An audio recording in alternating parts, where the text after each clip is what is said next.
Sound the big thing that Nino the crazy A1 Masler Bakura fasti usanonoka Mumwe munu anokona kusonoka Nyato meka chua koni rakaloka Atidi vanu nyama ino kona kusoshota My boy kasika yi Kupakura My boy woye Zara yanji tambura My boy kasika yi Kupakura My boy woye Zara yanji tambura Kanyama karipi ndimbo batamura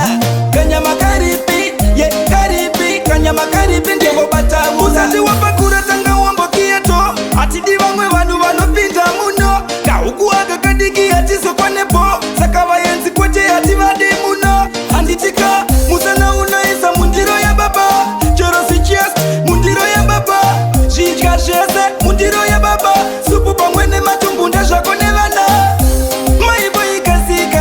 Kupakura, my boy woye Zara yanji tambura My boy kasika yi Kupakura, my boy woye Zara yanji tambura Kanyama karipi, ye karipi Kanyama karipi ndimbo batamura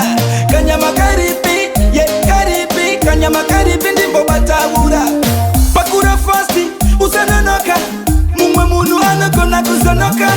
Nyato meka chua koni rakaloka Atidi vanu nyama ino kona kusonoka Anjadi supu sagani usai wanze Asinyama mundiro mangunga iwande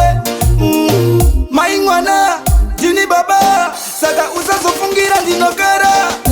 My boy kasika yi Kupakura My boy woye Zara yanji tambura My boy kasika yi Kupakura My boy woye Zara yanji tambura Kanyama karipi, ye karipi Kanyama karipi ndimbo batamura Kanyama karipi, ye karipi Kanyama karipi ndimbo batamura Uzati wapakura tanga wambo kieto Atidi wangwe wanu pinta muno Kaukuaga kadiki atiso kwa nepo Sakawa yensi kweche ativadi muno Anditika, musana unaisa mundiro ya baba Chorosi chest, mundiro ya baba Jijka shese, mundiro ya baba Supu pangwene matumbu ndasha konevana My boy kasika yi Kupakura, my boy woye Zara yanji tambura My boy kasika yi Kupakura, my boy woye Zara yanji tambura Kanyama karipi ndimbo batamura Kanyama karipi, ye karipi Kanyama karipi ndimbo batamura My boy kasika yi My boy woye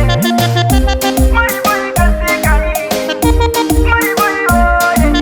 Kanyama karipi, ye karipi Kanyama karipi ndimbo batamura Kanyama karipi, ye karipi Kanyama karipi ndimbo batamura DJ Miles on the beat.